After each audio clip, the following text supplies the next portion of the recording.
Howdy, folks, and welcome to the Deep Dive Heart Health series. It's really good to have you joining us today. Great to be diving in. You know, we've all heard those whispers, haven't we? Kind of floating around the digital campfire. These ideas about what really keeps the old ticker in tip-top shape. Common myths. Yeah. Some folks even swear by a nightly nip or maybe a calming puff, thinking these are the secrets to a strong heart. But are those just tall tales, you reckon? Or is there maybe a grain of truth hidden somewhere in the dust?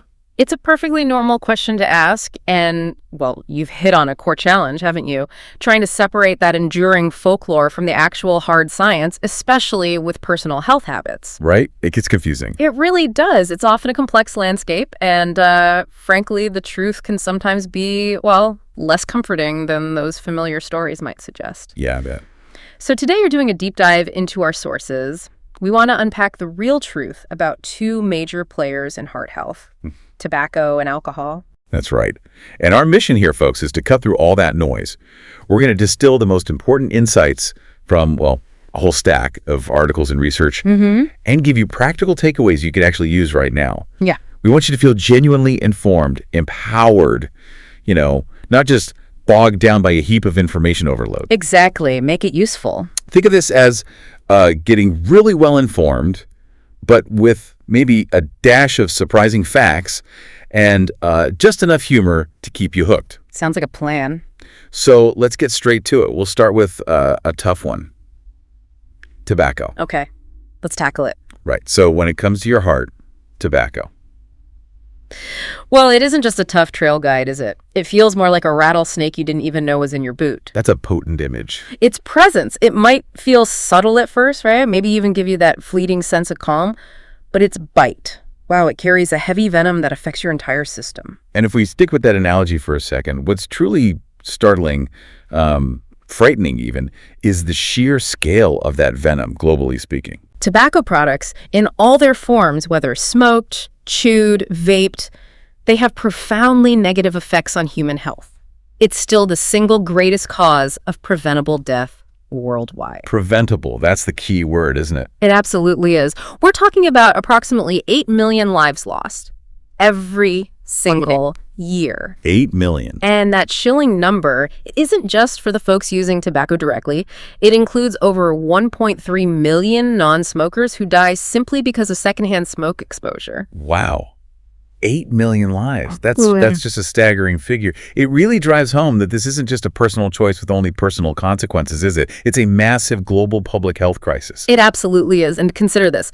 Statistically, half of all long-term tobacco users tragically die from complications directly related to their habit. Half. Good grief. And for current smokers, the statistics are just grim. They're estimated to die on average a full decade earlier than non-smokers. 10 years. 10 years. And this isn't just about abstract numbers on a page, this is about actual lives cut short, families devastated, and so much preventable suffering. Yeah. So the primary insight here, the main takeaway, is that tobacco isn't merely a health risk. It's a profound systemic threat that dramatically shortens and diminishes life. Systemic. Okay. And we also know that tobacco smoke itself contains over 70 chemicals, 70 that are identified as carcinogens. That means they directly cause cancer. 70 different cancer-causing chemicals in one puff. Right. And while nicotine itself isn't classified as a carcinogen, it is a highly addictive psychoactive drug. It's the hook. It keeps users coming back, making it incredibly difficult to break free from all those other dangers. So it's not just some vague threat out there. It's very specific, almost immediate danger to our bodies. And it's cleverly designed, chemically speaking, to keep you coming back for more, isn't it? Precisely. It creates that dependency loop. Okay, let's really dig into how this rattlesnake, as we called it, truly bites the heart. How does tobacco actually launch its assault on our cardiovascular system? Well, the cardiovascular assault is it's both swift and sustained. Think about this. Within just 1 minute of taking a puff of a cigarette, your heart rate can jump by as much as 30%. 30% in 1 minute? Yes, 30%. That's your heart suddenly being forced to work significantly harder, moment after moment, cigarette after cigarette, day after day. Wow, a 30% jump. That's like asking your trusty vehicle to redline its engine every single time you start it up. Okay. It's just bound to take a heavy toll over time. Precisely. That's a great analogy. And the damage, it goes even deeper than just the increased workload. A major culprit in tobacco smoke is carbon monoxide, Carbon monoxide. like from car exhaust. Exactly the same gas. And what it does is it reduces your blood's ability to carry oxygen. It essentially hijacks the hemoglobin in your red blood cells. Hemoglobin's job is to pick up oxygen in the lungs and carry it around. Carbon monoxide forms a very stable bond with hemoglobin, much stronger than oxygen's bond, actually. So it effectively prevents those blood cells from picking up the vital oxygen they need to deliver. So they're full, but full of the wrong stuff. Exactly. This leads to what we call hypoxia, which is basically oxygen deprivation. Your tissues and organs, including your heart muscle itself, simply aren't getting the fuel they desperately need to function properly. So it's a double whammy then. Yeah. The heart's forced to work harder, beating faster, but its essential fuel supply, the oxygen, is being choked off at the same time. Yeah. That's a really tough way to run an engine. It absolutely is, a recipe for disaster over time. And beyond that, the various other chemicals in tobacco directly cause your blood vessels to narrow and become inflamed. Narrow and inflamed. Okay. This narrowing, which is called vasoconstriction, combined with an increased tendency for your blood to clot smoking, literally makes your blood stickier, dramatically raises the risk of blockages forming inside those vessels. And blockages lead to Exactly. These blockages are, of course, the direct precursors to heart attacks and strokes. the big ones. And the data here is incredibly stark. Smokers under the age of 40 are 5 times more likely to have a heart attack than non-smokers under 40. 5 times. Just for being under 40 and smoking. 5 times! And here's another incredibly important insight, something many people don't realize. Even just 1 cigarette a day raises your risk of coronary heart disease by at least 50%. 50. And your stroke risk goes up by about 30%. Just 1 a day. Wow. There's truly no safe amount when it comes to smoking and cardiovascular risk. The damage starts immediately and adds up fast. 1 cigarette a day. Yeah. That's a powerful and frankly probably surprising reminder for a lot of folks that when it comes to tobacco, the impact isn't really proportional to the perceived size of the habit, is it? Indeed. It's not linear like that. And what's equally significant is how smoking messes with your cholesterol profile. It pushes up your overall blood cholesterol levels. Crucially, it lowers your good HDL cholesterol, the kind that helps clear plaque from your arteries, and at the same time, it elevates your bad LDL cholesterol, the kind that contributes to plaque buildup. So it messes up the balance in the wrong direction. Completely. It also increases the production of fibrinogen and platelets in your blood. These are components involved in clotting. So smoking makes your blood thicker and much more prone to forming dangerous clots. Thicker, stickier blood. That sounds bad. It is. All these factors together, the bad cholesterol ratio, the thicker blood, they accelerate a process called arteriosclerosis, which is the hardening and narrowing of your arteries. Right, hardening of the arteries. Imagine your arteries as vital pipelines, maybe like irrigation channels on a ranch, nourishing your heart and the rest of your body.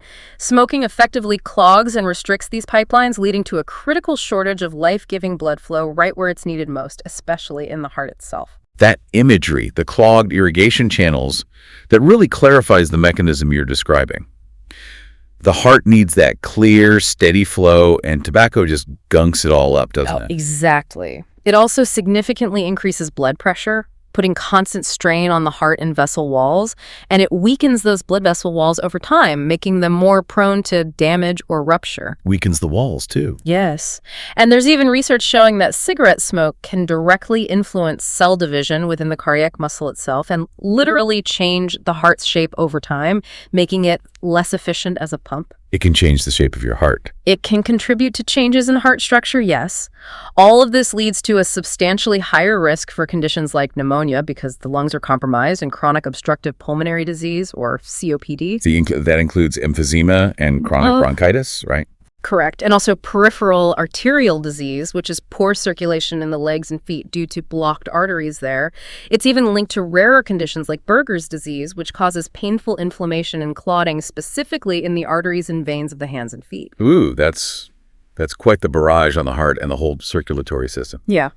So while we often, immediately think of lung cancer with smoking, the cardiovascular damage seems equally, if not maybe even more pervasive, and immediate. You've absolutely hit the nail on the head there. While lung cancer is, tragically, very strongly associated with smoking, about 90% of lung cancer cases are attributed to tobacco use. Tobacco's reach is far, far wider than just the lungs. Yeah. It's a truly systemic problem. It affects nearly every single organ and system in the body. The key insight here, I think, is that you might initially fear lung cancer when you think about smoking, but all the while, your heart is silently suffering this devastating compounding assault. Okay, well, let's broaden our view then. Because if it's systemic, the damage from tobacco certainly doesn't stop at the heart and lungs. What other widespread harms does tobacco bring to the rest of the body? Yeah, this raises an important question. Just how comprehensively does tobacco undermine your health? And the answer is pretty much everywhere. Okay. Beyond the heart and lungs, tobacco is a primary risk factor for a, frankly, terrifying array of cancers throughout the body. While lung cancer is the most notorious, many people are surprised to learn it's also a primary risk factor for cancers of the bladder, the esophagus, the kidneys, the larynx or voice box, the stomach, the pancreas, even penile cancer. Penile cancer, wow. Yes, and it often increases your odds for these cancers by 5 to 25 times compared to a non-smoker. For women, it can also significantly increase the risk of cervical cancer. That's a truly grim and extensive list right there. It really does act like a silent assassin, doesn't it? Working across so many different body systems. And here's where it gets even more alarming, particularly when we think about combining risky behaviors. The combination of using both tobacco and alcohol is an especially potent risk factor for head and neck cancer. The combination. Yes. Together, they account for about 72% of all head and neck cancer cases. For laryngeal cancer, specifically cancer of the voice box, that number jumps to an alarming 89%. 89%. So these two substances, when you combine them, they're far more dangerous than just their individual risks simply added together. It's a synergistic effect, a multiplier. That's not just additive risk. It's like a risk explosion. That's a truly sobering thought, especially since people often do use them together. Absolutely. Very common pattern. Now, beyond cancer, tobacco causes significant and often permanent damage to your respiratory system beyond just cancer risk. Right, like the COPD you mentioned. Exactly. Long-term exposure to compounds in smoke, like carbon monoxide, but also things like cyanide, damages the alveoli. Those are the tiny, delicate air sacs in your lungs where oxygen exchange happens. This damage leads to conditions like emphysema, where the alveoli lose their elasticity and eventually get destroyed, and chronic bronchitis, which is persistent inflammation of the airways. Together, these fall under the umbrella of COPD. And COPD means? It results in a permanent, incurable reduction of your lung capacity. People with COPD struggle with persistent shortness of breath, wheezing, chronic coughs, increased mucus production. It severely impacts quality of life. Imagine your lungs, which should be like these wide-open, efficient bellows, slowly turning into rigid, inefficient, kind of scarred sponges. That sounds awful. A very apt description. Then consider oral and dental health. Tobacco, both smoked and smokeless, is a leading cause of oral cancer, cancer of the mouth, lips, tongue, throat. Right, the smokeless kind, too. Yes. It also dramatically increases the risk for periodontitis, which is severe gum disease. Smoking accounts for about half of all periodontitis cases. It also causes gum recession, where the gums pull away from the teeth, and those white mucosal lesions called leukoplakia that can be precancerous, especially with smokeless tobacco. And then there are the more, let's say, visible effects. Teeth staining, persistent bad breath, or halitosis. And importantly, it significantly increases the risk of tooth loss by 2 to 3 times compared to non-smokers. So a tobacco user's smile isn't just stained, it's genuinely under siege. It affects their very ability to chew comfortably, maybe even speak clearly, besides the cancer risk. Precisely. It undermines fundamental functions. Tobacco also severely weakens your immune system. Weakens the immune system. How so? It makes your body less able to fight off infections effectively. Smokers have a 2 to 4 times higher risk of getting active tuberculosis if they smoke more than 20 cigarettes a day. They have a 4-fold increased risk of invasive pneumococcal disease, which can cause serious pneumonia, meningitis, and bloodstream infections. Wow. Essentially, your body's natural defenses are just less effective, leaving you much more vulnerable to a whole host of illnesses, from common colds to serious infections. It's like leaving the ranch gate wide open for any bandit or varmint to just wander right in. Your immune system just can't keep up the patrol. A perfect analogy. And for reproductive and sexual health, the news is equally stark and often not talked about enough. Okay. Smoking significantly increases the incidence of erectile dysfunction, or ED. Studies show it's about 85% higher in smokers compared to non-smokers. 85% higher. That's huge. It is. And for women, smoking contributes significantly to infertility. It can damage the ovaries, interfere with estrogen production, disrupt folliculogenesis, the development of eggs, affect embryo transport, a whole cascade of issues. So it impacts fertility for women too. Definitely. Smokers are about 60% more likely to be infertile than non-smokers. And even for women undergoing fertility treatments like IVF, smoking dramatically reduces the chances of that treatment leading to a live birth. That's a profound impact on one of the most fundamental aspects of life, isn't it? For both men and women. Creating a family. It really is. And during pregnancy itself, tobacco use is a significant factor in miscarriages, premature birth, and delivering babies with low birth weight. Low birth weight. Yeah. That causes other problems, right? Yes, it's linked to a higher risk of health issues later in life. Smoking during pregnancy also increases the chance of sudden infant death syndrome, or SIDs, by 1.4 to 3 times. Oh my goodness. SIDs. And even just exposure to environmental tobacco smoke, secondhand smoke during pregnancy can lead to lower infant birth weights and has been linked to conduct disorders and other behavioral issues in children later on. So it's not just the mother's health or even the baby's immediate health at birth, but the future generation's health and well-being that takes a hit before they even get a proper start in life. Absolutely. The effects ripple outwards. Then we come to mental and cognitive health. This is an area where there are some really pervasive misconceptions. Like the idea that smoking relieves stress. Exactly. Smokers often report that cigarettes help them manage stress. But studies consistently show that smokers actually have higher baseline stress levels than non-smokers. Higher stress, that seems counterintuitive. It does, but the research suggests that the perceived stress relief from smoking is actually just alleviating the symptoms of nicotine withdrawal between cigarettes. Quitting smoking, conversely, has been consistently shown to reduce stress levels in the long run. So the nicotine dependency itself seems to exacerbate stress. So the smoking isn't fixing the stress, it's just temporarily stopping the extra stress caused by needing nicotine. Precisely. And even exposure to secondhand smoke is linked to higher levels of reported mental stress in non-smokers. Long-term smoking can also lead to cognitive dysfunction, measurable reductions in memory performance, and even brain shrinkage in certain areas. Brain shrinkage. Now, I distinctly remember hearing, old tales or maybe seeing headlines years ago about smoking somehow protecting against Parkinson's disease. Was that just another one of those mirages from yesteryear? Yes. That was known as the smoker's paradox in some older observational studies. However, the current scientific consensus largely attributes this finding to methodological issues in those studies, or something called reverse causality. Reverse causality? Yeah. Meaning, For example, that people in the very early pre-diagnosed stages of Parkinson's might have found it easier to quit smoking due to subtle changes in their brain chemistry related to reward pathways. Or perhaps they lost their sense of smell, which made smoking less appealing. So the disease might have caused the quitting, not the smoking preventing the disease. I see. So the link wasn't what it seemed. Right. The idea of a true biological protective benefit from smoking against Parkinson's is largely unconfirmed and not supported by stronger evidence. It's a good example of how early observational findings can sometimes be misinterpreted or, frankly, in some historical cases, potentially influenced by industry interests trying to downplay harms. You've got to be careful with those early studies. We also see notably high rates of smoking among individuals with schizophrenia. It's often thought to be a form of self-medication, perhaps helping with some cognitive symptoms or side effects of medications. But tragically, this high rate of smoking is a major contributor to their significantly decreased life expectancy, which can be about 20 to 25 years shorter than the general population. Wow, 25 years shorter. That's a powerful and sad correction to that old paradox idea. Indeed.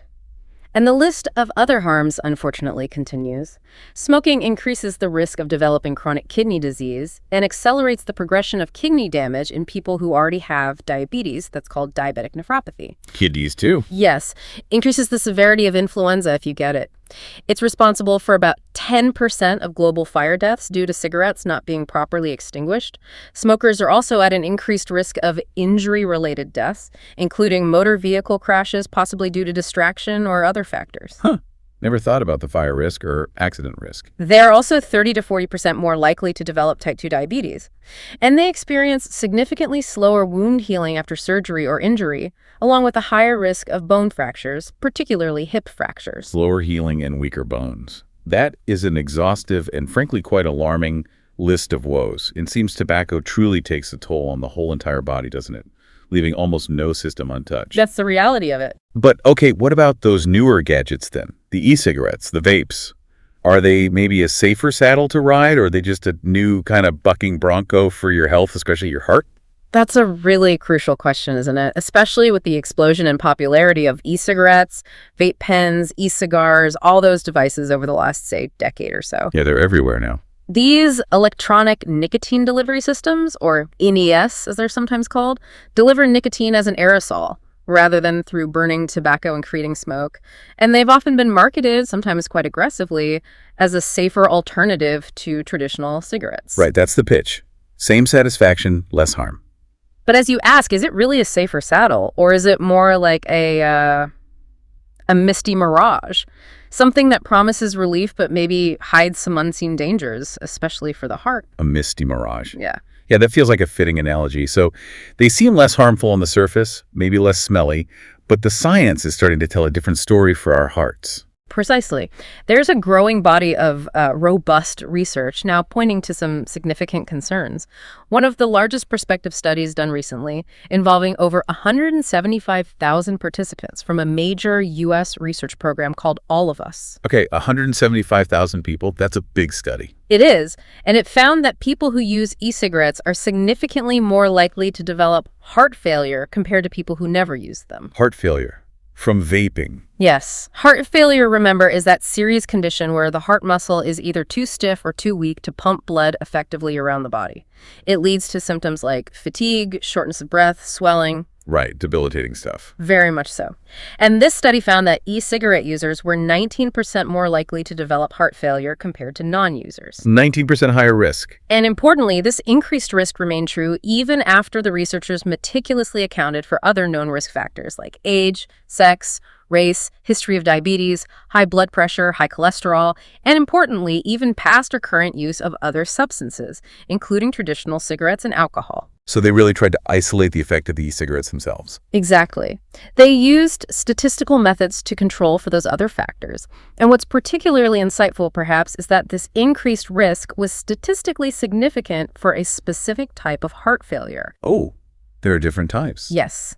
This was specifically for heart failure with preserved ejection fraction, often called HFpEF, pronounced HFpEF. Okay, HFpEF. What's different about that? In HFpEF, the heart muscle's main pumping action, the ejection fraction, might actually look normal on tests, but the problem is that the heart muscle becomes stiff and doesn't relax properly between beats, so it can't fill up with enough blood before it pumps again. Ah, so it pumps okay, but doesn't feel okay. Exactly. And this type of heart failure, HFpEF, has actually been on the rise in recent decades, and we haven't had as many effective treatments for it compared to the other main type where the pumping is weak. So it's not just a general heart problem linked to vaping, but a specific kind, one that's becoming more common and is harder to treat. That makes these new findings seem even more urgent, doesn't it? Especially considering how many young people, teenagers even, are taking up vaping. Exactly. These findings really underscore the urgency for more research, especially long-term studies. We need to understand the full cardiovascular impact, particularly given that estimates suggest somewhere between 5 and 10% of U.S. teens and adults currently use e-cigarettes. Yeah, that's millions of people. Millions. And it's also crucial for listeners, especially those thinking about quitting smoking, to understand that e-cigarettes are not recommended by major health organizations like the CDC as a tool to quit smoking. Really? I thought that was part of the appeal for some people. It was marketed that way initially, perhaps, but the concern is that many users simply end up continuing to vape long after they might have stopped traditional cigarettes, sometimes even using both concurrently. They just swap one nicotine delivery system for another, potentially equally harmful one. So it just creates a new dependency or prolongs the old one. Often, yes. The CDC, in fact, clearly recommends a combination of counseling and FDA-approved medications like the nicotine patches, gum, lozenges we'll talk more about, as the most effective evidence-based strategy for quitting all forms of tobacco and nicotine products for good. Good to know. So the takeaway is that misty mirage of vaping being safe for your heart. It's starting to look pretty hazy, maybe even dangerous. The evidence is certainly pointing in a concerning direction, yes. Okay, so if electric lassos, the vapes, are still dangerous, what about smokeless tobacco? The kind you chew or dip. Is that a different, maybe safer story for our hearts and bodies? Or is it just riding in harm's way through a different gate? Unfortunately, no, it's not a fundamentally different story in terms of overall harm, though the nature of some of the harm shifts slightly in focus. Smokeless tobacco, like chewing tobacco or dipping tobacco, is a leading cause of cancer, particularly cancer of the mouth and throat oral cancer. Right, because it's held right there in the mouth. Exactly. It's in direct contact with the tissues for extended periods. It also causes those precancerous white patches we mentioned, leukoplakia, and sometimes reddish patches called erythroplakia, which have an even higher chance of becoming cancerous. It also clearly causes gum recession and those white mucosal lesions. So it's not smoked, but it's still delivering a direct, potent hit of carcinogens right to the oral cavity and surrounding tissues. That's right. Now, while users of smokeless tobacco might face less risk of some specific cancers, like lung cancer compared to cigarette smokers, they still have a significantly higher risk of oral and other cancers than people who don't use tobacco at all. Okay, so maybe less lung cancer, but still lots of mouth and throat cancer risk. Correct. And critically, when it comes to the problems that are directly linked to the nicotine itself, things like increased atherosclerosis, hardening of the arteries, hypertension, high blood pressure, and overall heart disease risk, smokeless tobacco carries essentially the same risks as smoking.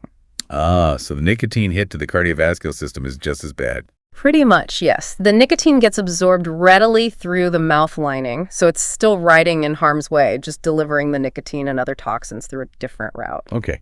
What about cigars? Those big, often celebratory smokes? Sometimes people think they're less harmful because they maybe don't smoke them as often or don't inhale as deeply. Are they any better for your heart? Cigars also pose significant health risks, and the perception of them being safer is largely a myth. The risks are especially high for those who do inhale, those who smoke more cigars more frequently, or use them over longer periods of their life. Okay. The risk of dying from any cause is significantly greater for cigar smokers compared to non-smokers. And for those who inhale moderately or deeply, the risks for many conditions, including heart disease and certain cancers, can reach levels quite similar to those seen in cigarette smokers. Similar to cigarettes if you inhale. Yes, they share many critical risks with cigarettes. Nicotine addiction is a big one, severe periodontal health issues, increased tooth loss, and definitely cancers of the mouth, throat, and esophagus. They also significantly increase the risk of lung cancer, especially with inhalation, larynx cancer, and chronic obstructive pulmonary disease, COPD. So pretty much the same list of woes again. Largely, yes. And don't forget, secondhand smoke from cigars is also a health concern for anyone nearby. Cigar smoke contains many of the same toxic and carcinogenic compounds as cigarette smoke, sometimes even in higher concentrations because of the aging process of the tobacco and the larger size. It sounds like maybe a fancier package, but it's delivering the same old poison, perhaps just in a slightly different manner or concentration. That's a fair summary. And what about hookahs? Those water pipes that have become quite popular, especially socially in recent years. There's this common belief that the water filters out the bad stuff, making it safer. Yeah, I've definitely heard that. The bubbling water seems like it should clean the smoke, right? That's a very common and unfortunately a very dangerous misconception. Medical experts and major health organizations, including the World Health Organization, state unequivocally that hookah smoke is just as detrimental as cigarette smoke. In fact, it might even be more so given typical usage patterns. More detrimental? How could that be? Here's a really startling fact. A single hookah session often lasts much longer than smoking a cigarette, usually over 40 minutes, sometimes an hour or more. And during that time, a user can take anywhere from 50 to 200 inhalations. 50 to 200 puffs. Okay. Because the smoke is cooled by the water, it feels less harsh, so people tend to inhale more deeply and for longer durations. The total volume of smoke inhaled in one typical hookah session can be equivalent to smoking 100 to 200 times the smoke volume of a single cigarette. Whoa, hold on. Equivalent to 100 or 200 cigarettes in one session. That's genuinely shocking. So a seemingly relaxing evening with a hookah could be like chain smoking multiple packs of cigarettes in one go, volume-wise. In terms of smoke volume inhaled, yes, it can be that high. And the water, unfortunately, simply does not significantly filter out the toxic substances like heavy metals, carbon monoxide, and carcinogens. It cools the smoke, making it easier to inhale deeply, but the poisons are still there. So the water filtration idea is basically a myth. Largely, yes. And the health outcomes reflect this. Hookah users, for example, have been found to have a 5-fold higher risk of developing gum disease compared to a 3.8-fold risk for regular cigarette smokers. And they have nearly a 6-fold higher risk of developing lung cancer than non-smokers. 5 times the gum disease risk, 6 times the lung cancer risk. Higher than even cigarette smokers for gum disease. Wow. The key insight here really is that no matter the form, be it traditional cigarettes, e-cigarettes, smokeless tobacco cigars, or hookah's tobacco, and often the nicotine it delivers is a rough deal for your health. There's no truly safe way to engage with it. They all carry significant risks, especially to the cardiovascular system and for cancer. It really seems like no matter how you slice it or dice it, tobacco in any form is just a bad bargain for your health. Yeah. But okay, after all that doom and gloom, there is good news on the horizon, isn't there? For folks who are maybe caught in that trap and looking to kick this habit and turn their lives around. Absolutely. And this is where hope truly shines, where the science is incredibly encouraging. The most profound insight about quitting tobacco is the human body's remarkable, almost immediate capacity for self-repair. Immediate repair. Yes. It's not just that things eventually get better. It's that your body actively starts reversing the damage, starting in mere minutes after the last cigarette, and it continues to heal and recover for years, even decades. Wow. The relationship between smoking and cardiovascular disease, for instance, is remarkably reversible. This provides an incredibly strong rationale for taking action, for quitting. Reversible, that's a powerful word. It is. And what's even more encouraging is that virtually all smokers benefit from cessation. It doesn't matter how long you smoked or how heavily. It doesn't matter what other health conditions you might have or how old you are. Even if someone has already developed clinical cardiovascular disease, like having had a heart attack, quitting smoking still yields significant, measurable benefits in reducing future risk and improving health. That is such a powerful message. It really means it's never, ever too late to turn that horse around.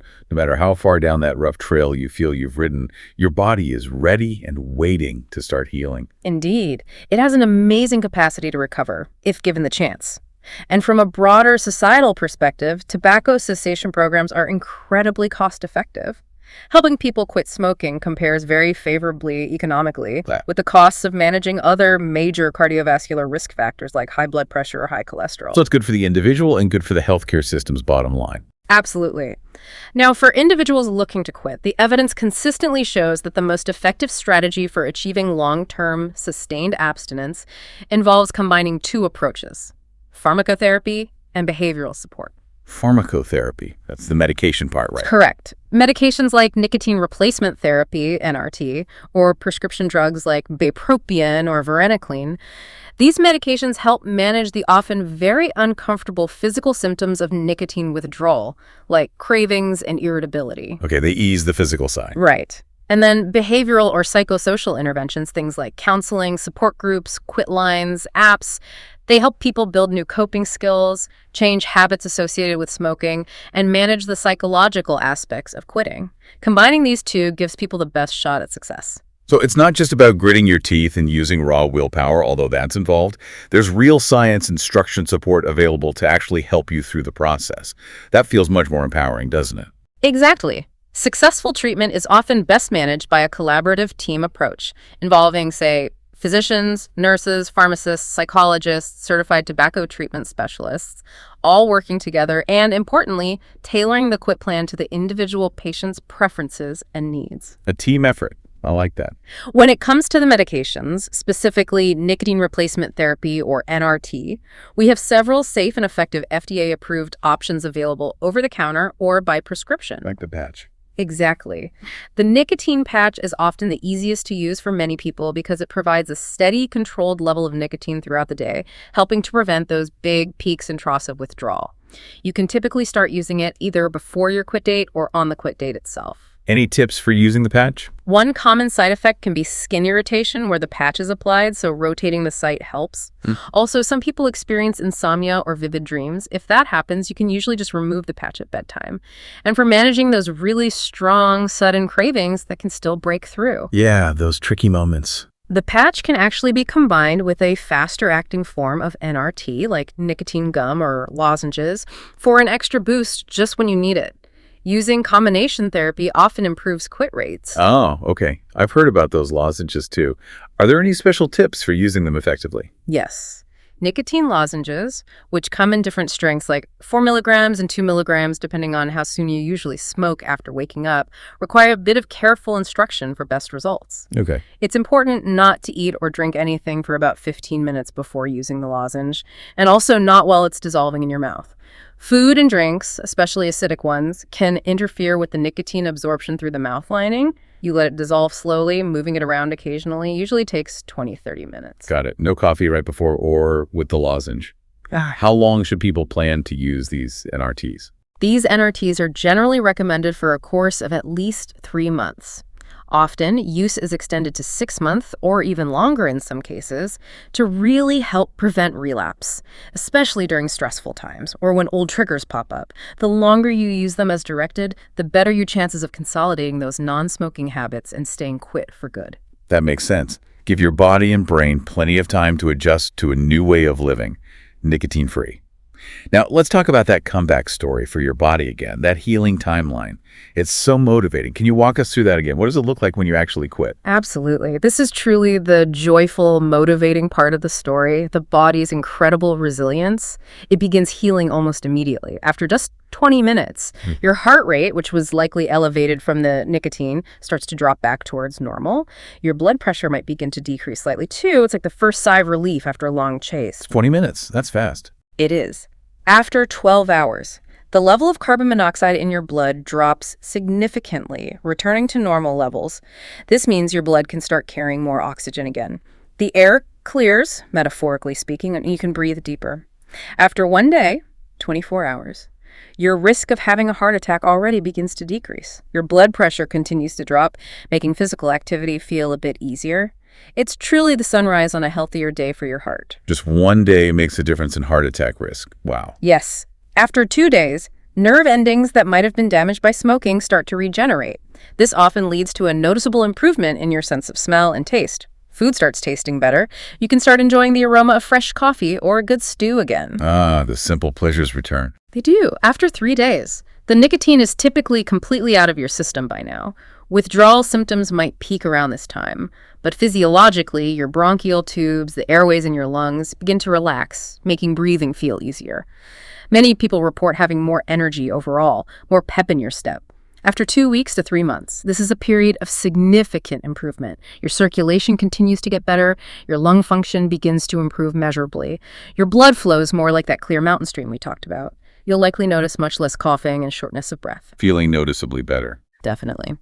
After 1 month to 9 months, the cilia, those tiny hair-like structures in your lungs that sweep out mucus and debris, regain normal function.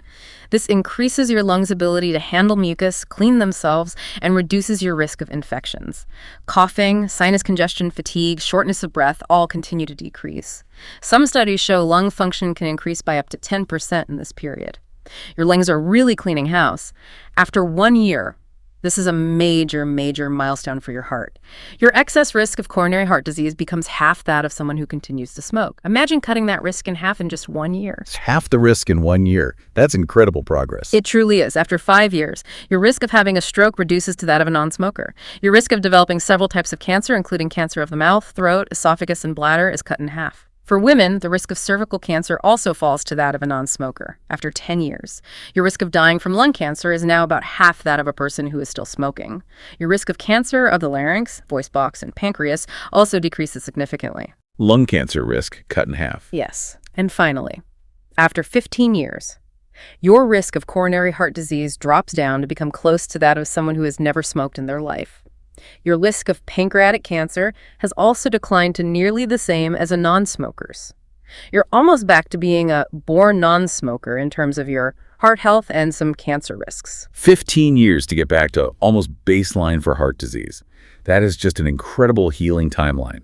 It really goes to show you how resilient the human body is, doesn't it? But I imagine getting through those early days and weeks, it's not always an easy ride, especially with that powerful nicotine addiction.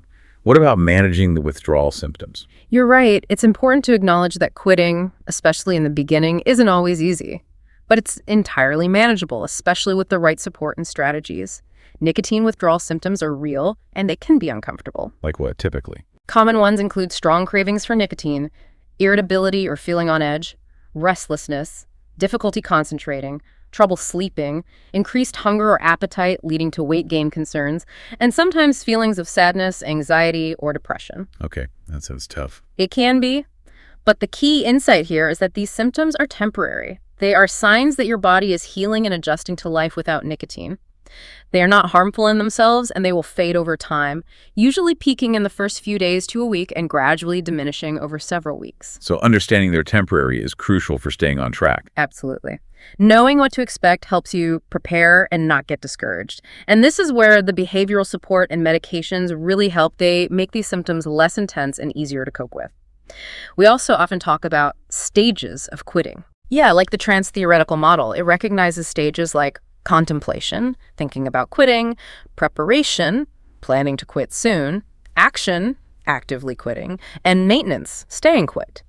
Understanding where you are in this process can help tailor the support. Having a solid quit plan and a strong support system, whether it's family, friends, a counselor, or a support group, are invaluable for navigating these stages successfully. That's a powerful comeback story for your body. And knowing there's a roadmap and support makes it feel achievable. It just goes to show it's never too late to turn that horse around. Yeah. Now, let's mosey on over to that other popular companion we often talk about, sometimes around the campfire, sometimes at the dinner table, alcohol. Does it kind of ride herd with tobacco in terms of danger? Or is it a different kind of animal altogether when it comes to your heart? That's an excellent question, and one that's been, shrouded in misunderstanding and myth for decades, hasn't it? For generations, there's been this widespread belief, sometimes even actively promoted by certain sources, that moderate alcohol consumption could actually prolong life, primarily by reducing the risk of coronary heart disease. Right. The old, a glass of red wine a day is good for your heart line. I've certainly heard that whispered around many a water cooler and dinner table.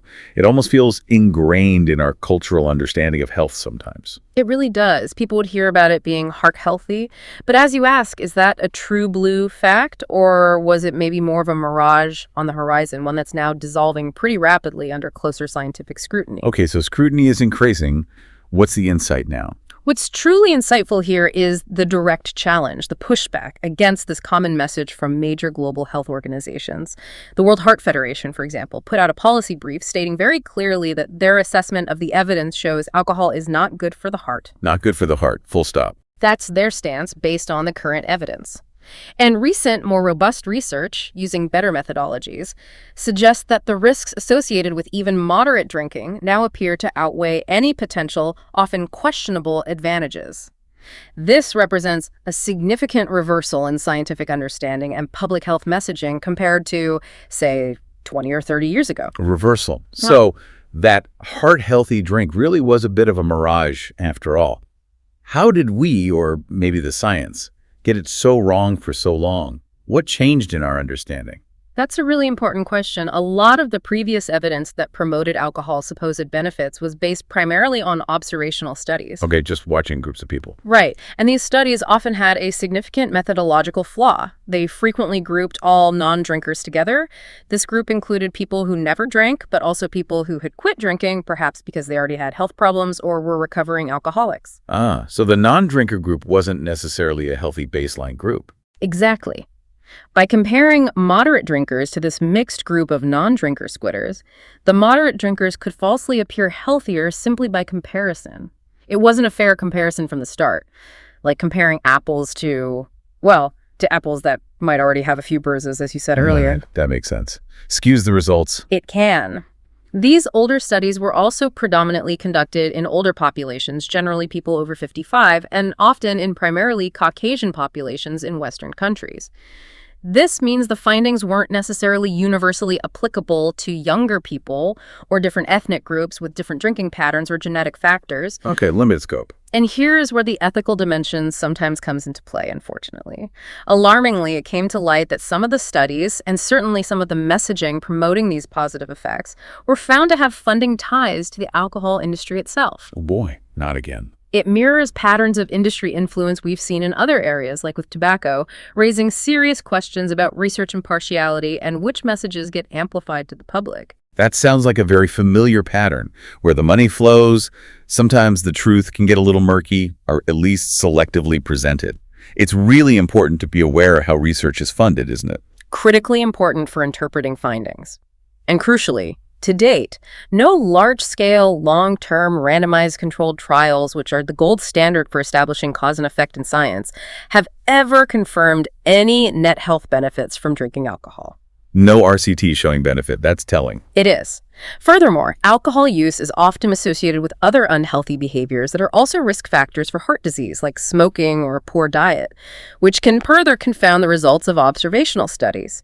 That traditional J-shaped curve you might have heard about. Yeah, where light drinkers seem better off than non-drinkers and heavy drinkers. Exactly. That curve, suggesting the lowest heart attack rates were in low to moderate drinkers, has been largely challenged, if not debunked, by newer research using more sophisticated methods like Mendelian randomization, and by studies in different populations like in China and India where consumption patterns are different, binge drinking might be more common, and among people younger than 55. So the scientific consensus is really shifting, and pretty dramatically, towards a much more cautious view on alcohol and health. Absolutely. You see this reflected in policy. Health authorities in countries like the Netherlands, the UK, Australia, Canada, they've all lowered their recommended amounts for low-risk drinking in recent years, or emphasized that for health, no amount is risk-free. Lowering the guidelines. Yes, the clear, overarching insight for your health coming from the current evidence is this: the less alcohol you consume, the better, period. There's likely no truly safe level of alcohol consumption that doesn't carry some associated health risks. Okay, less is more, or maybe none is best for health. That's the direction the science is pointing. So that heart-healthy drink was definitely a mirage, and the truth is a lot less comforting, perhaps. But it's not just about the heart, though, is it? We talked about tobacco being systemic. Where else does alcohol wreak havoc on the body, beyond the old ticker? Right. If we expand our view beyond just the heart, alcohol doesn't just knock politely on the door. Once it's absorbed into your bloodstream, it walks right in and makes itself at home, compromising, to some degree, all parts of your body. All parts. It affects your brain function, your liver, obviously, your pancreas, your kidneys, your immune system, your digestive system, and of course your heart, along with profoundly impacting your mental health. That's a full-on systemic invasion, just like tobacco then. It's fascinating how it goes so far beyond the liver, which, as you say, is often the first organ people automatically associate with alcohol damage. Exactly. And speaking of other organs, let's talk cancer again. After tobacco use and having excess body weight, alcohol consumption is the third leading preventable cause of cancer in many countries. The third leading preventable cause. Wow. There's strong and consistent scientific evidence that drinking alcohol increases the risk of developing at least 6 different types of cancer: colorectal cancer, bowel cancer, breast cancer in women, esophageal cancer, cancer of the food pipe, liver cancer, stomach cancer, and oral cancers, mouth, throat, larynx. That's another extensive list. And breast cancer, too, even with small amounts. Yes, the evidence suggests that even relatively small amounts of regular alcohol consumption can increase the risk of breast cancer in women. Many people, unfortunately, are still not aware of this direct and significant link between alcohol and cancer, or that alcohol is responsible for tens of thousands of cancer cases and deaths every single year globally. That's another silent killer then, potentially, hiding in plain sight in a socially accepted drink. It's truly a sobering thought, pardon the pun. Alcohol is also, we need to remember, a highly addictive substance. Just like other commonly misused substances, chronic use slowly deteriorates both mental and physical health. When objective comparisons are made looking at overall harm to the user and to society, considering health, social consequences, economic costs, alcohol consistently ranks among the most harmful drugs globally. This is largely due to its incredibly widespread use and the sheer breadth of associated negative consequences. Ranks among the most harmful, even compared to illegal drugs. In terms of overall population harm, yes, because its use is so pervasive. The key insight here, I think, is that alcohol is not just a casual indulgence or a simple beverage. It's a powerful, psychoactive, addictive drug with significant potential for harm. So it's not just a casual drink, it's a serious drug with widespread destructive power, both personally and for society as a whole. Absolutely. And the impacts can be immediate, short-term, or develop over the long term. In the short term, we commonly see things like injuries from motor vehicle crashes, falls, burns, drownings, violence, both as a perpetrator and victim. Alcohol poisoning is a risk, especially with binge drinking. Overdoses are a major concern, particularly when alcohol is combined with other sedating drugs, prescription, or illicit. Right, the mixing danger. Definitely. It also increases risky behaviors, leading to a higher risk of sexually transmitted infections or unplanned pregnancies. And of course, for pregnant women, any alcohol consumption poses a risk of miscarriage, stillbirth, or causing fetal alcohol spectrum disorder, FASD, in the baby. A whole heap of immediate trouble right there, beyond just the hangover, stuff that can change lives in an instant. Exactly. Then, long-term, beyond the heart issues and cancer risk we've discussed, alcohol is a primary cause of liver damage, ranging from fatty liver to alcoholic hepatitis and cirrhosis, which is irreversible scarring. It causes inflammation of the pancreas, known as pancreatitis, which can be incredibly painful and dangerous. It leads to other digestive issues like gastritis and ulcers. And as mentioned, it significantly weakens the immune system over time, making you more susceptible to infections. What about mental health specifically? Folks often say, I need a drink to relax or unwind after a stressful day. Is that another one of those mirages? That's certainly a very common perception, isn't it? And maybe a short-term effect for some, but it's another potential myth that the science really challenges when you look closer. While alcohol might initially make you feel looser, less inhibited, maybe temporarily less anxious due to its depressant effects on the central nervous system. Yeah, that feeling. Right. But those effects don't last long. In fact, alcohol can actually trigger or worsen anxiety and low mood, particularly the day after drinking, the anxiety phenomenon some people describe. What people perceive as relaxation is really the toxic effect of alcohol suppressing nervous system activity. It's not true relaxation or stress reduction. So it's more like sedation, not relaxation. A better way to put it, yes. And critically, it fundamentally inhibits deep restorative sleep.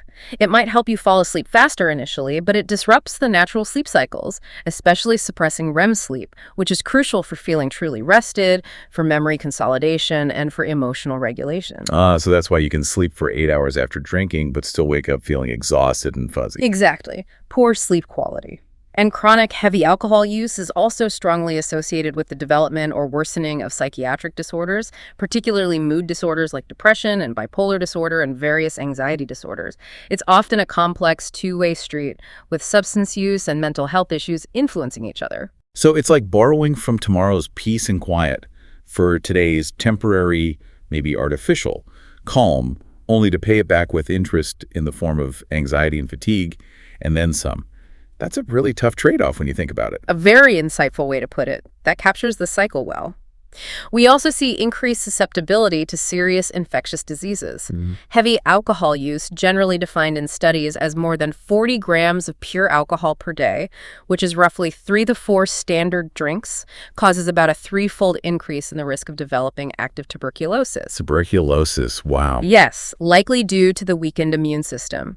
It also exacerbates worse outcomes in people living with HIV and tuberculosis, partly due to decreased adherence to complex medication regimens and difficulty accessing consistent health care when alcohol use is problematic. Right, makes it harder to manage other conditions. Definitely. And some studies from various countries even report up to a 4-time increased risk of multimorbidity, that's having multiple chronic health conditions simultaneously in individuals who regularly consume alcohol compared to non-drinkers. 4 times the risk of juggling multiple illnesses.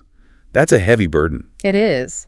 And we should also briefly mention gender differences. While men are statistically more likely to consume alcohol and drink heavily, alcohol can have more severe physical consequences for women at lower levels of consumption. More severe for women at lower doses. Why is that? Differences in body composition, metabolism, and hormones mean women generally achieve higher blood alcohol concentrations than men from the same amount of alcohol. This can lead to them experiencing physical illnesses like liver disease, heart muscle damage, and more severe cognitive and motor impairment with significantly lower cumulative alcohol exposure compared to men. That's really important to know. Equal drinks don't necessarily mean equal impact. Correct. Man, that's a whole herd of trouble packed into one seemingly simple drink. It really seems alcohol isn't just riding roughshod over our individual health, but over our communities and society as a whole, too. It most certainly is. If we connect the individual health harms to the broader picture, alcohol's footprint extends far, far beyond the person drinking. It impacts entire communities, healthcare systems, and economies in profound ways. How so? What are the big societal impacts? Well, as we touched on, chronic or problematic alcohol use is directly linked with significant societal problems. Think about the burden on emergency rooms from alcohol-related injuries and poisonings. Think about the link between alcohol and motor vehicle accidents, causing deaths and severe injuries. Think about its role in various forms of violence, including domestic violence and assaults.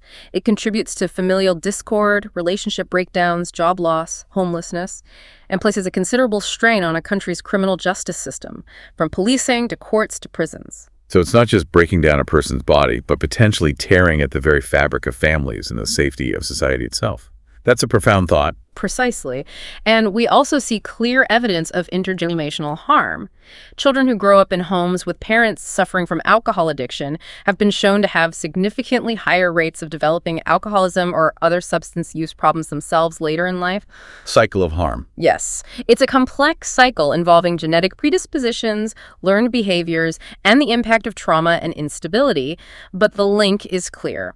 It passes on vulnerability from one generation to the next, making it incredibly difficult to break. That's just heartbreaking to hear. It really paints a picture of long-lasting systemic consequences that go way beyond the individual drinker. And then there's the pure economic burden, which is frankly staggering when you look at the numbers.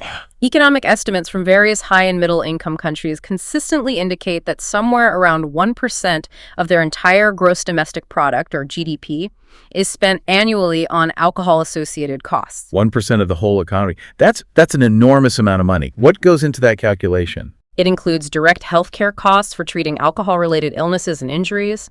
It includes costs related to the criminal justice system. And importantly, it includes massive costs from lost productivity due to absenteeism, reduced performance at work, presenteeism, premature mortality, and disability related to alcohol use. So it's a drain on businesses and the workforce, too. Can you give us a specific example, maybe? Certainly.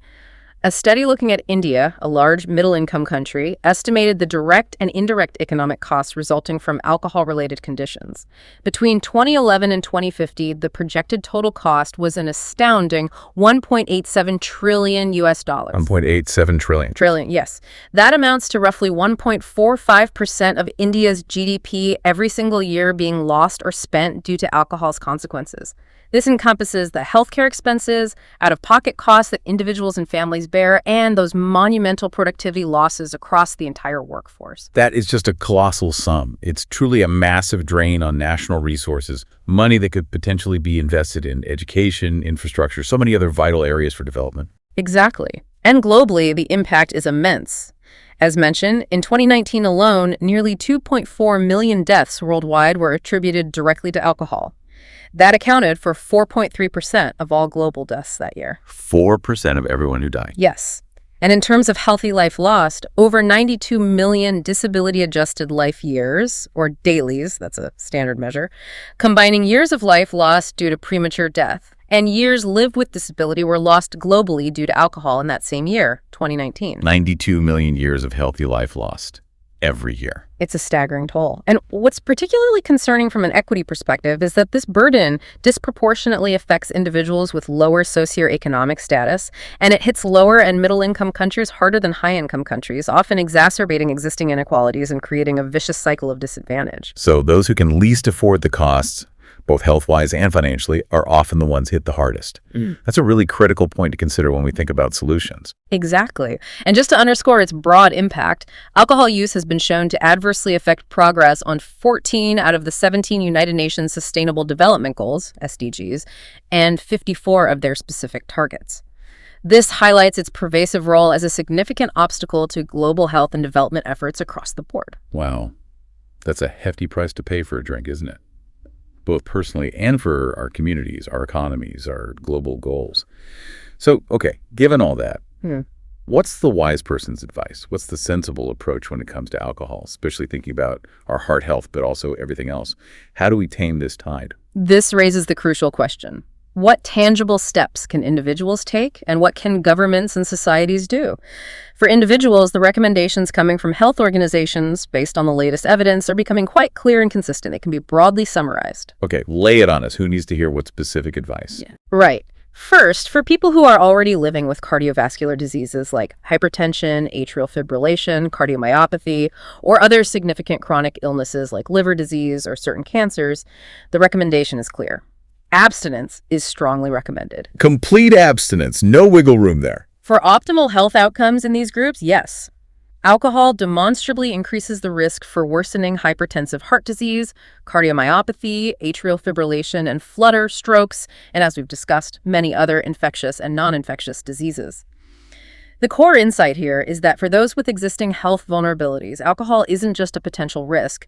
It often acts as an accelerant for poor health outcomes. Okay. So if you've already got a health challenge on your plate, alcohol just makes the trail significantly rougher, maybe even leads to a cliff edge, and you should definitely steer clear. Makes sense. Precisely. Second, for pregnant women or women who are trying to conceive or those who are breastfeeding, abstinence is also the unambiguous recommendation. No safe amount during pregnancy or breastfeeding. Correct. Alcohol consumption during pregnancy is unequivocally linked to fetal alcohol spectrum disorder, FASD, which can cause a range of lifelong physical, behavioral, and learning disabilities in the child. And for breastfeeding mothers, alcohol passes into breast milk, and no level is considered safe for the developing infant's brain. Protecting the most vulnerable here is absolutely paramount. Protecting the most vulnerable, that makes perfect sense and really underscores the seriousness of alcohol's potential impact right from the start of life. And finally, for adults who currently have no underlying health conditions, the advice is simple. If you don't currently drink alcohol, don't start drinking for any perceived health benefits, because the evidence suggests they don't exist. Don't start? Okay. If you do currently drink alcohol, you are strongly advised to reduce your consumption for your overall mental and physical health, to improve your quality of life long term, and importantly, to decrease your cancer risk, particularly breast cancer risk for women who, as we noted, can experience more severe effects at lower consumption levels than men. Reduce if you do drink. Is there a specific low-risk level anymore? Many countries still have low-risk drinking guidelines, but they've been steadily decreasing, and they come with strong caveats. The emphasis now is that all levels of alcohol consumption carry some risk. The risk increases the more you drink, so the core insight remains unchanged. For health, there are truly no guaranteed, safe, recommended levels of alcohol consumption that offer net health benefits. Less is always better than more, and none is better than less. If you don't drink, don't start. If you do drink, drink less. That's a pretty simple, clear message that cuts through all those old myths and complexities, isn't it? It aims to be, yes. Now, what about on a broader societal scale? What kind of policies can actually help rein in this problem across our communities and nations? Because individual choice happens within an environment. Right. What works on a bigger scale? On a societal level, there are several evidence-based policy best buys actions that are proven to be effective and cost-effective. These are often guided by frameworks like the World Health Organization's SAFER initiative. These are the broad strokes of what works. Availability restrictions. This means strengthening rules and enforcement around when, where, and to whom alcohol can be sold. Things like limiting the density of outlets selling alcohol in a neighborhood, controlling hours of sale, maybe government monopolies on retail sales. For example, South Africa's proposed liquor amendment bill aimed to prohibit licensed distributors from selling alcohol to unlicensed establishments like informal taverns to reduce overall illegal access. Okay, making it physically harder to get. Exactly. Drink driving countermeasures. Advancing and rigorously enforcing policies to reduce alcohol-impaired driving and related road traffic injuries. This includes things like lower blood alcohol concentration BAC limits, frequent sobriety checkpoints, and swift penalties. Lithuania, for instance, saw a significant decrease in road traffic injuries after implementing a package including higher excise taxes, raising the legal drinking age, and banning alcohol advertising, alongside drink driving measures. Screening and treatment access.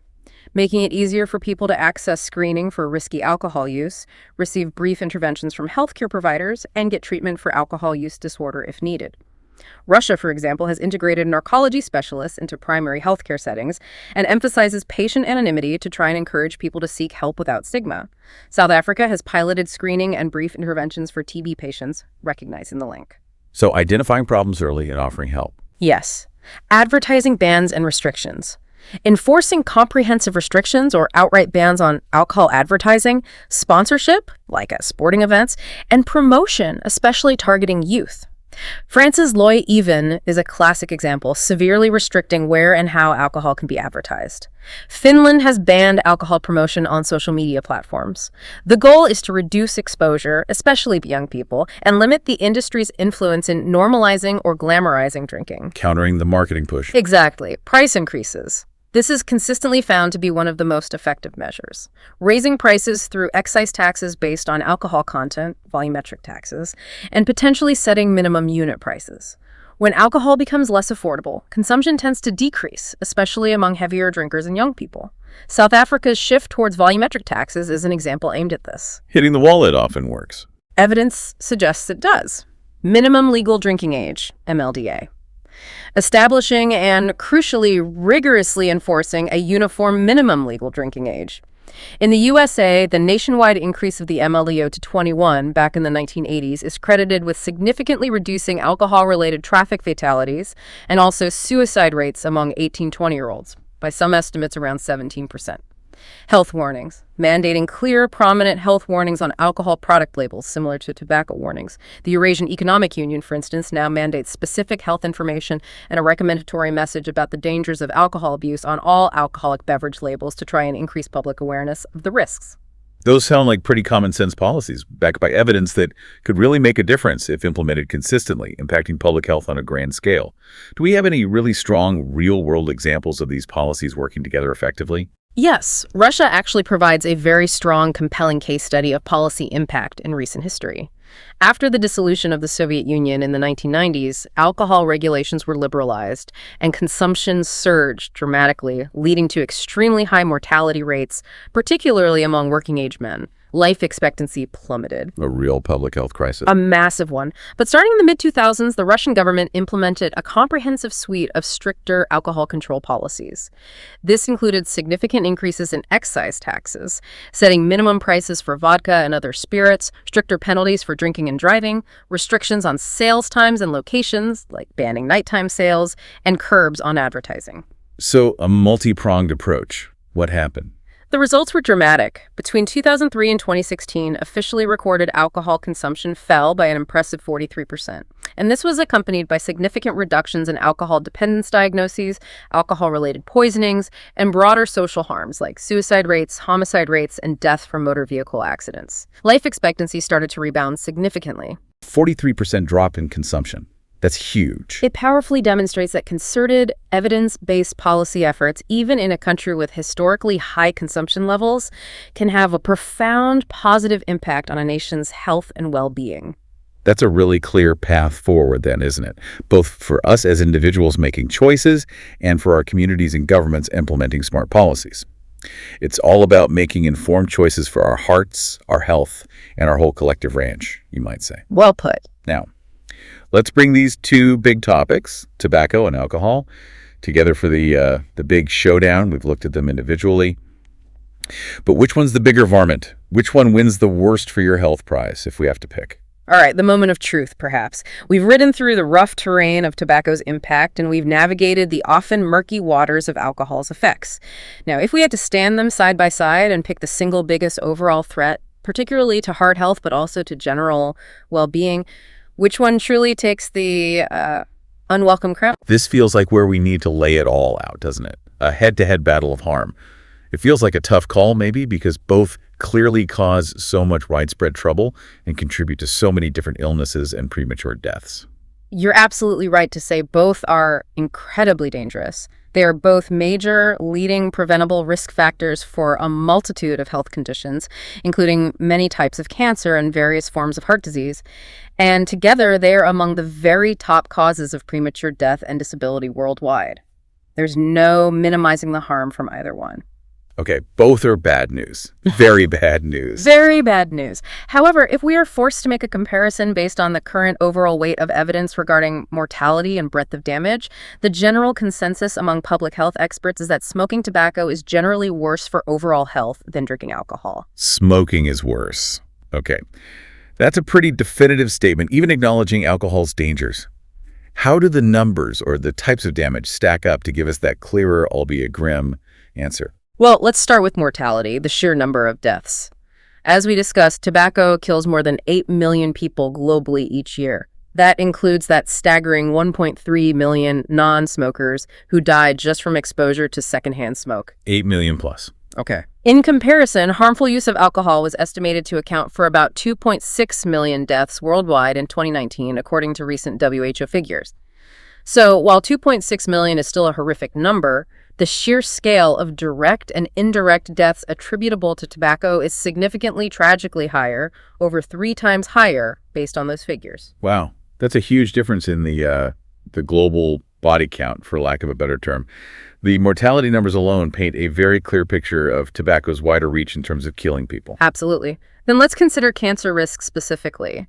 While both substances clearly increase your risk of developing various cancers, smoking is generally associated with a higher risk for more types of cancer, and it's considered one of the most significant, potent risk factors for cancer development overall. Higher risk, more types of cancer. Yes.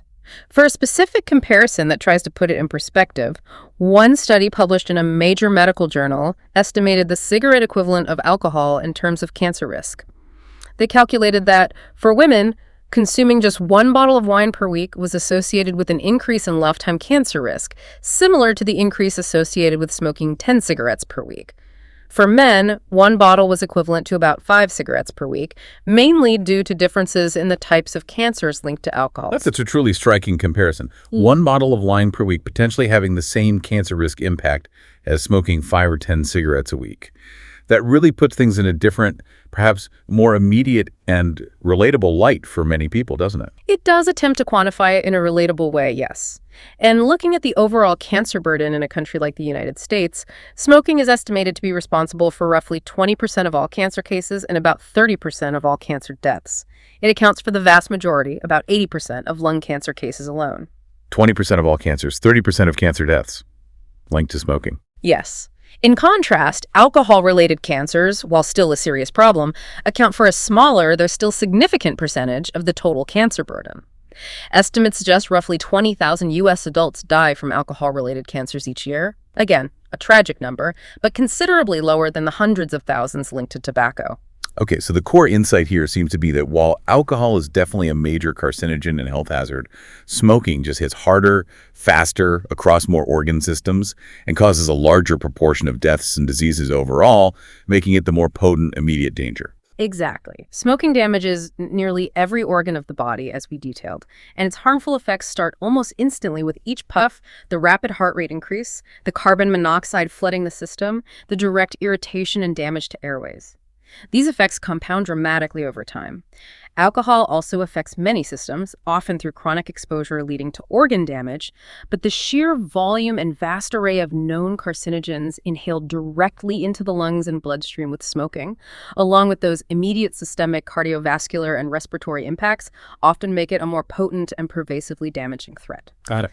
So if your body is your prize stallion, maybe tobacco is like a guaranteed fast-acting poison you're giving it, while alcohol is perhaps a slower, more insidious drain on its vitality, sometimes disguised as a treat or a way to unwind, but still ultimately very harmful.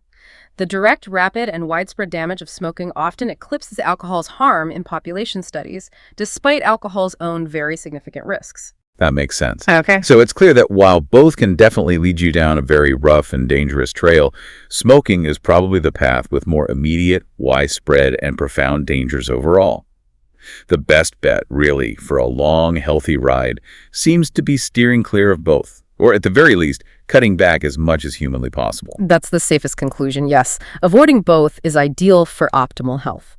All right, partners, that brings us to the end of the trail for this deep dive into tobacco and alcohol and their impact on heart health. Let's do a quick roundup, kind of lasso the most important nuggets of wisdom we've rustled up today. Sounds good. I think the key takeaways are pretty clear. When it comes to tobacco, the message is really unequivocal.